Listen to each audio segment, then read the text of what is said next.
Hello and welcome all of you. इस lecture में हम स्टडी करेंगे centre of mass. Centre of मास को हम समझने के लिए पहले हम एक सिस्टम की बात करते हैं। What is meant by a system? क्या होता है? A system means a collection of large number of particles which are interacting with each other.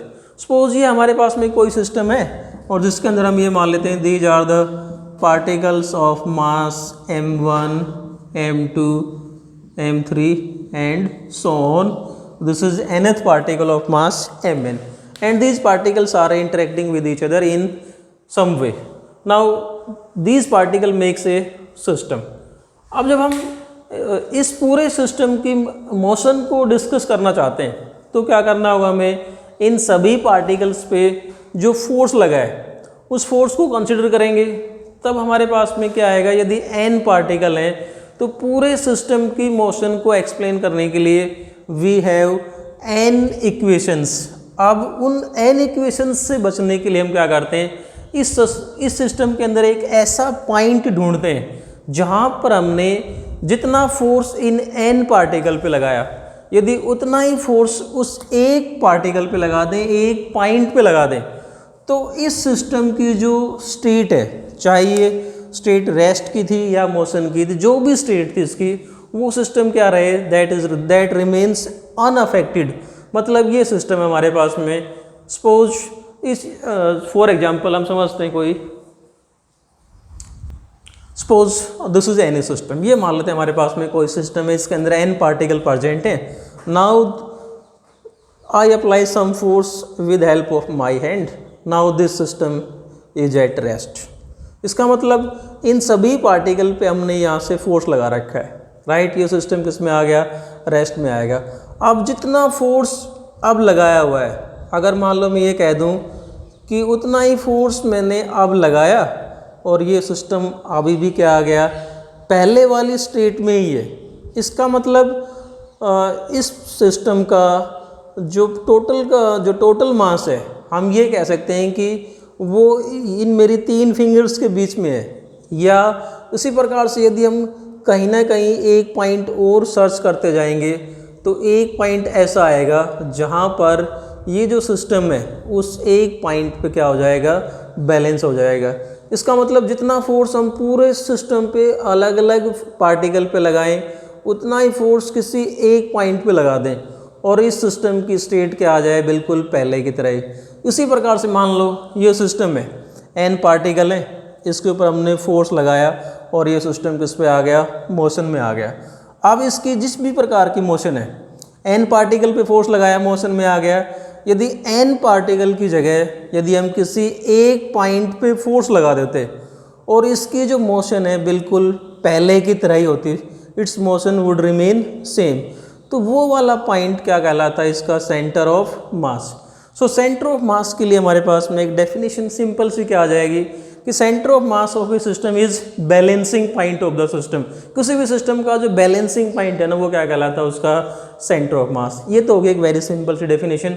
अब बात करते हैं व्हाट इज सेंटर ऑफ मास की जो एग्जैक्ट डेफिनेशन उसको डिफाइन करते हैं कि it is a point at which entire मास, या यूँ कहते हैं कि total mass of the body or system. यदि हमारे पास में कोई सिंगल बॉडी है या कोई सिस्टम ऑफ पार्टिकल है, so point at which entire mass of the body or system is suppose to be concentrated, right?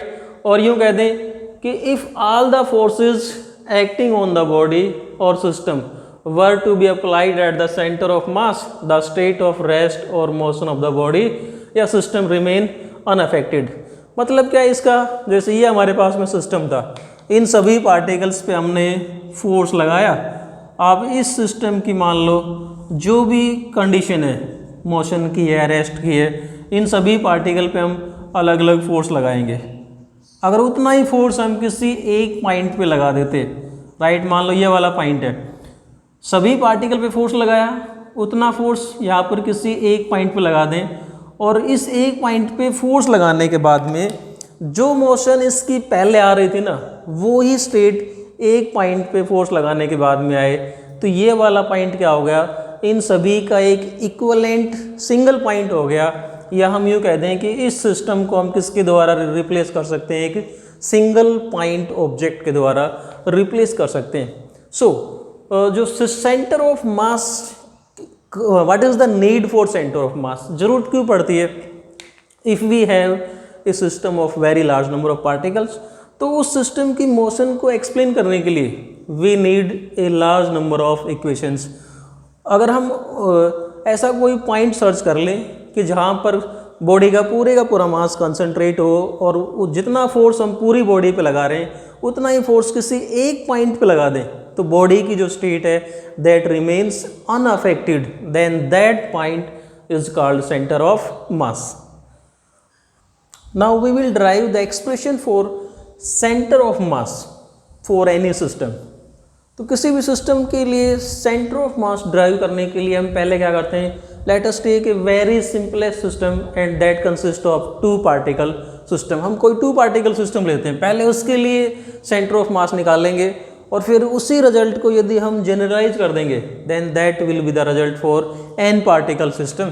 So let us consider a system of coordinate axis. ये मान लेते हैं हम x axis and y axis. Suppose first particle of mass m1 is present at point A, और इस point A के लिए जो पोजीशन वेक्टर है ये मान लेते हैं vector r1 is position vector of first point, and second जो पार्टिकल है इसका मास हम क्या मान लेते हैं m2, और इसके लिए जो पोजीशन वेक्टर है let vector r2 is position vector of second particle जिसका मास कितना है m2। Now the centre of mass, जैसे मान लो हमारे पास में suppose we have two particles, एक पार्टिकल यहाँ हो एक पार्टिकल यहाँ हो, if these are of different mass, तो यदि हम बीच में देखो कहीं ना कहीं इसका बैलेंसिंग पॉइंट ढूंढेंगे, अगर इन दोनों का मास सेम है तो एक आपको एक्सपीरियंस से आप ये कह सकते हो कि बिल्कुल सेंटर में बैलेंस हो जाएगा। लेकिन दोनों का एक पॉइंट इधर हो एक पॉइंट इधर हो और दोनों का मास अलग अलग हो, तो सेंटर ऑफ मास कहीं ना कहीं इस लाइन पे लाई करेगा जो इन दोनों को ज्वाइन करती है, कहीं ना कहीं आएगा इस लाइन पे आएगा। सो हम ये मान लेते हैं कि this is the line joining these two particles, and इनके लिए जो सेंटर ऑफ मास है ये मान लेता हूँ मैं किसी पॉइंट सी पे, और ये पॉइंट सी कहाँ प्रेजेंट है उस लाइन पे जो इन दोनों मास को ज्वाइन करती है, और इस पॉइंट सी के लिए जो पोजीशन वेक्टर है इसको नाम दे देता हूँ मैं vector r. Let vector r is position vector for centre of mass. Now मान लेते हैं let vector F1 is external force on mass m1 and F2 क्या मान लेते हैं external force on mass m2। So due to this force let v1 is velocity of first particle, then first particle के लिए position vector क्या आती है हमारे पास में vector r1। So we can say that velocity means rate of change of position vector, that is velocity for first particle is vector d1 by dr1 by dt, and in the same way velocity of second particle we can write it as vector dr2 by dt. So linear momentum of first particle, if we discuss linear momentum of these particles then first particle के लिए linear momentum P1 is equal to m1 v1, and for second particle linear momentum is equal to m2 v2. Now we have two particles and the forces external forces are F1 and F2. Now if we use Newton's second law of motion, then what is Newton's second law of motion? We know that rate of change of linear momentum is directly proportional to external force applied. Now we have a system, ये हमारे पास में system था, system के अंदर दो particle m1 and m2। First पे external force हमने क्या लगाया F1, सेकंड पे एक्सटर्नल फोर्स क्या लगाया F2। Now suppose these two particles are interacting with each other. It means they are exerting force on each other. और system के अंदर जो पार्टिकल एक दूसरे पे फोर्स लगाते हैं उसको हम बोलते हैं internal force. What is internal force? Force on the particle of the system due to each other is called internal force. अगर हम ये कहते हैं कि मान लो F12 is force on first due to second, then F21 is force on second due to first. एक दूसरे पे जो फोर्स लगा रहे हैं उसको हमने क्या नाम दिया? F12 और F21. So total force on first particle, first particle पे जो टोटल फोर्स लगा वो क्या हुआ है? F1 plus F12. So using definition of force we know that for first particle के लिए F1 plus F12 is equal to dP1 by dt. We know that force is equal to rate of change of linear momentum. And for second particle के लिए हम क्या put कर सकते हैं? F2 plus F21 is equal to dP2 by dt. Now what will be the total force on the system? पूरे system पे total force निकाल लें. Then if we add 1 and 2, दोनों को हम ऐड करेंगे, then F12 and F21, these are internal forces which are cancel out in pairs. Then total force on the system becomes F1 plus F2 is equal to, इनको add करेंगे, dP1 by dt plus dP2 by dt. Or we can say that let F1 plus F2 is total external force on the system.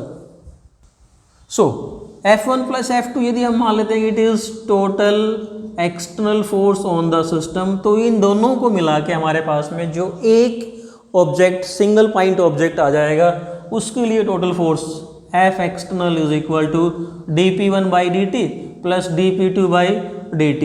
और we can say that d by dt of P1 plus P2. U plus V वाला rule लगा लेंगे यहाँ पर, right. D by D T of, देखो यहाँ पर dP1 by D T plus dP2 by D t. We have rule of differentiation d by D T of x plus Y क्या होता है? dx by D T plus dy by D T. So हमने same rule यहाँ use कर लिया. क्या आ गया हमारे पास में? F external is equal to d by D T of P1 plus P2. So ये जो रिजल्ट है इसको हम ऊपर ले आते हैं दोबारा से. क्या आएगा हमारे पास में expression? We can say that total force on the system is equal to F external is total force and it is equal to d by D T of P1. P1 we have M1 V1 plus M2 V2. और we can say that F external is equal to d by dt of M1 and V1 can be written as dR1 by dt plus M2 as it is. और जो हमारे पास में V2 था, V2 can be written as dR2 by dt. So again हमारे पास में ये जो रिजल्ट आएगा इसको हम इस प्रकार से पुट कर सकते हैं. F external is equal to d by D T of M1 is mass को हम डिफ्रेंशिएशन के अंदर पुट कर दें, मल्टीप्लिकेशन में पुट कर दें, डिवीजन में पुट कर दें. जो मास जो कांस्टेंट होते हैं इनको हम यदि डिफ्रेंशिएशन के अंदर ले आएँ या बाहर ले आएँ there will be no effect. यदि इस रिजल्ट को मैं यूँ पुट कर देता हूँ d by D T of M1 R1 plus d by D T of M2 R2, then there is no effect. यही जो इक्वेशन है इसको हमने इस फॉर्म में पुट कर दिया. और we can say that F external is equal to d by D T of d by D T of d by D T of इन दोनों के साथ में M1 R1 plus M2 R2. फिर से हमने डिफरेंशिएशन का एडिशन वाला रूल लगा लिया, दोनों को डिफरेंशिएट करना है तो D by D T common ले लिया और हमारे पास में ये फॉर्म आ गई D by D T of this. इसका मतलब ये रिजल्ट क्या बना, double derivative of this m1 r1 plus m2 r2। इसको हम यूँ समझ सकते हैं, मान लो suppose we have x is equal to any function of time, suppose x is equal to t3, तो x को एक बार डिफ्रेंशिएट करते हैं तो क्या लिखते हैं हम इसको dx बाई डी टी, और फिर इसको दोबारा से डिफ्रेंशिएट करना हो तो हम क्या लिखते हैं d by D T of this result, और ये किसके बराबर होता है d2x upon d t square. It is written as d2x upon d t square, और इसका मतलब होता है double derivative, double differentiation.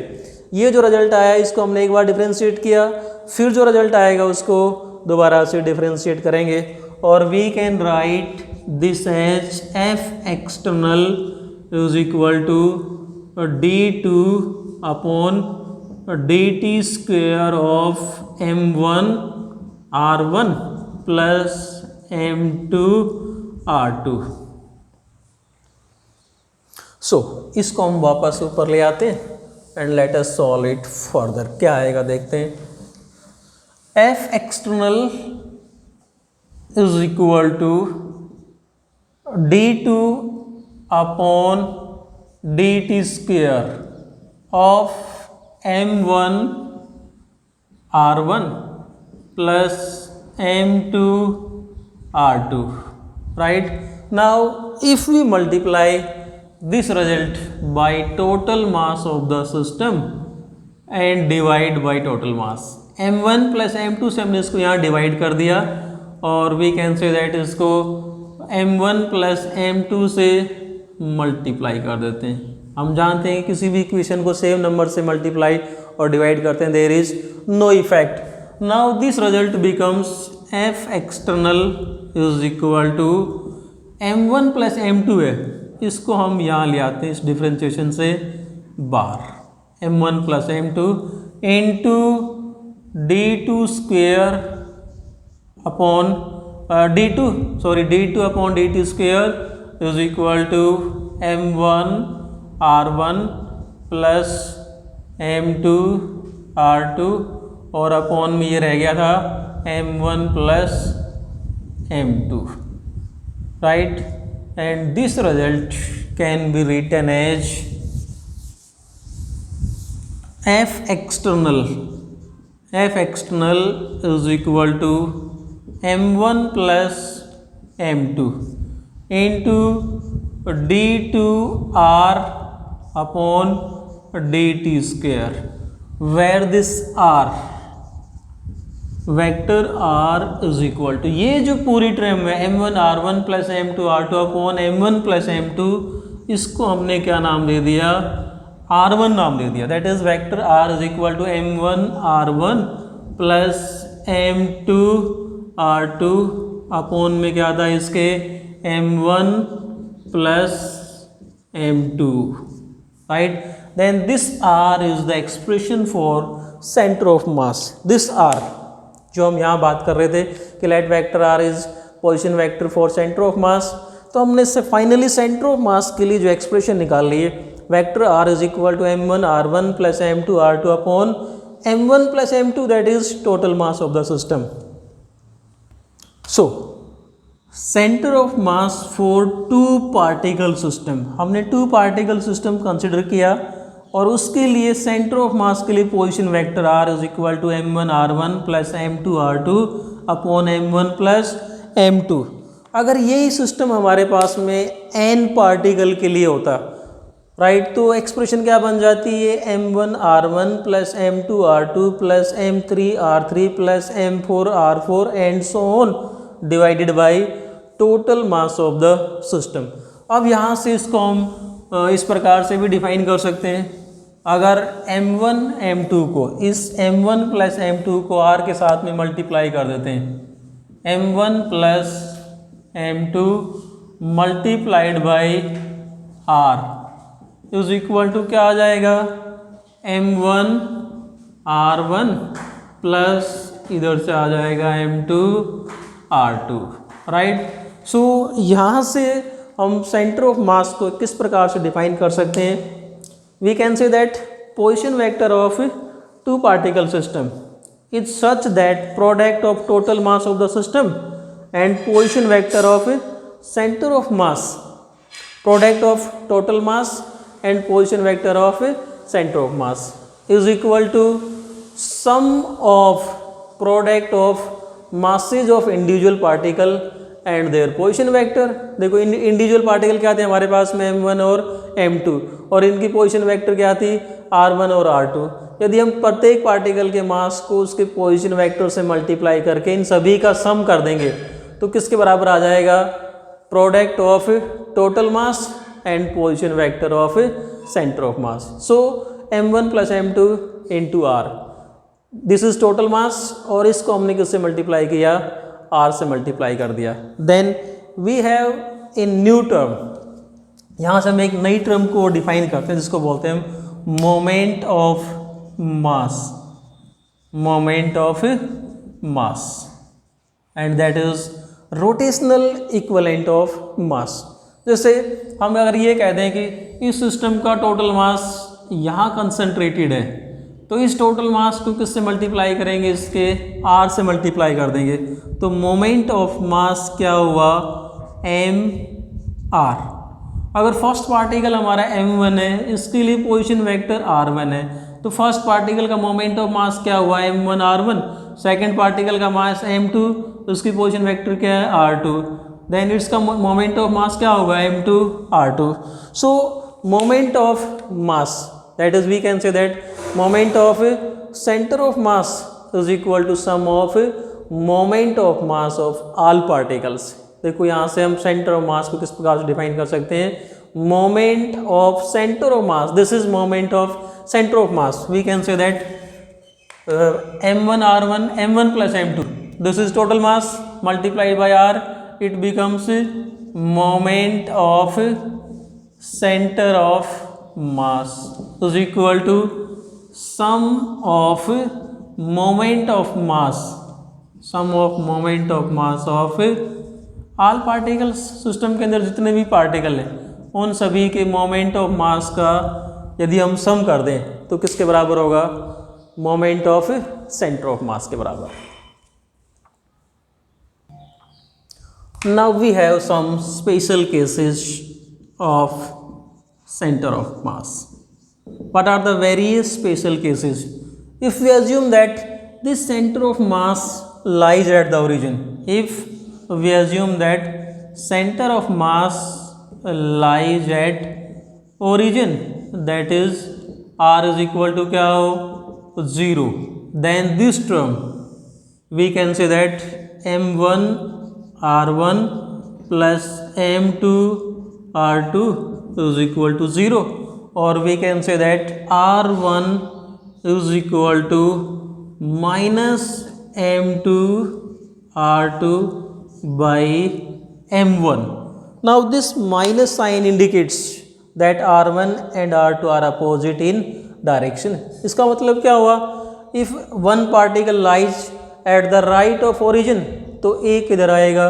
Origin के लेफ्ट में आएगा। इट मीन्स, देखो इसका मीनिंग समझते हैं कि suppose this is centre origin, और ये क्या बता रहा है कि एक पार्टिकल यदि ओरिजिन के राइट में है तो दूसरा पार्टिकल ओरिजिन के लेफ्ट में होगा। Suppose this is r1, then this is minus r2। इसका मतलब टू पार्टिकल सिस्टम के लिए, for two particle system, it proves that centre of mass lies on the straight line joining two particles. ये जो result है क्या prove करता है कि टू पार्टिकल सिस्टम के लिए सेंटर ऑफ मास उस लाइन पे लाई करता है जो दो पार्टिकल के सेंटर को ज्वाइन करती है, right. In the same way अगर हम इसको दूसरा एग्जांपल समझते हैं, m1 r1 plus m2 r2 is equal to 0, इन दोनों का सम 0 है। इसका मतलब ये प्रोडक्ट इस प्रोडक्ट के इक्वल और अपोजिट है।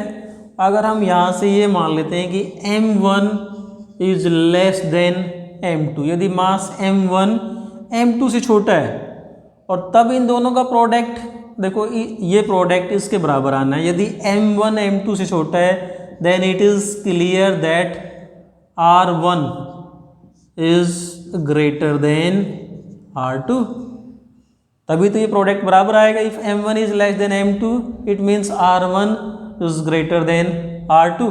सो क्या होगा, देखो हम इसको समझते हैं कि suppose this is centre of mass and this particle is M1, this particle is of mass M2. यदि मास M1, if M1 is less than M2, then it proves that R1 is greater than R2. Then suppose this is center of mass and this is R1, this is R2.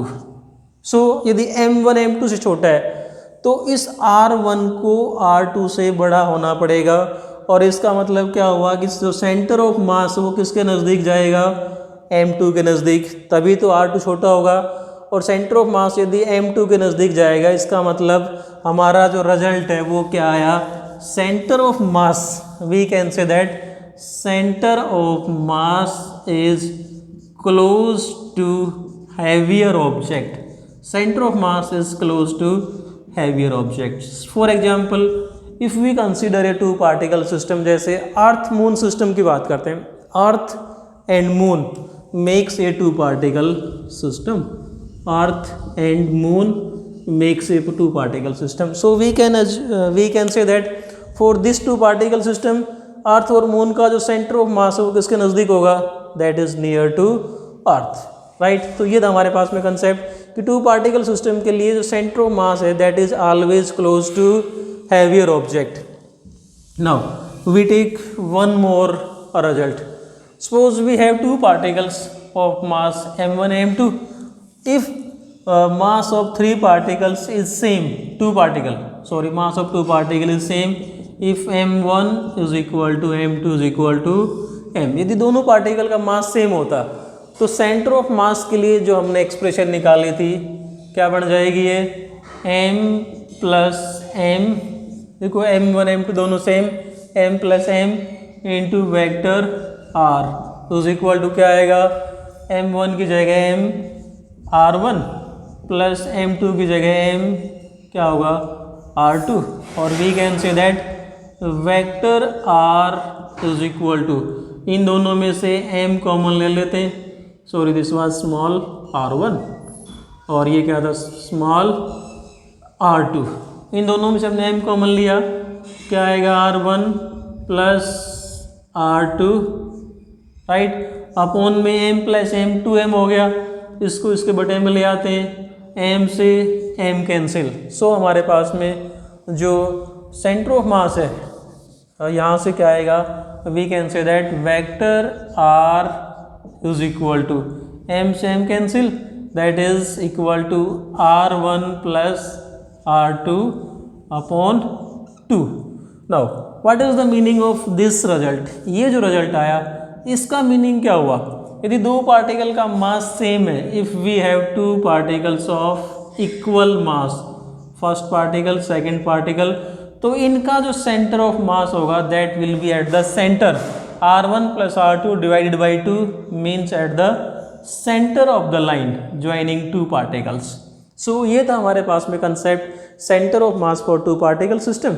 Next video में इस result को generalise करेंगे और centre of mass के लिए coordinates निकालेंगे, और इसके साथ में ये भी डिस्कस करेंगे कि ये तो हमने पार्टिकल सिस्टम मान लिया, यदि हमारे पास में if there is continuous distribution of mass then how we will find centre of mass. Thanks and keep on watching.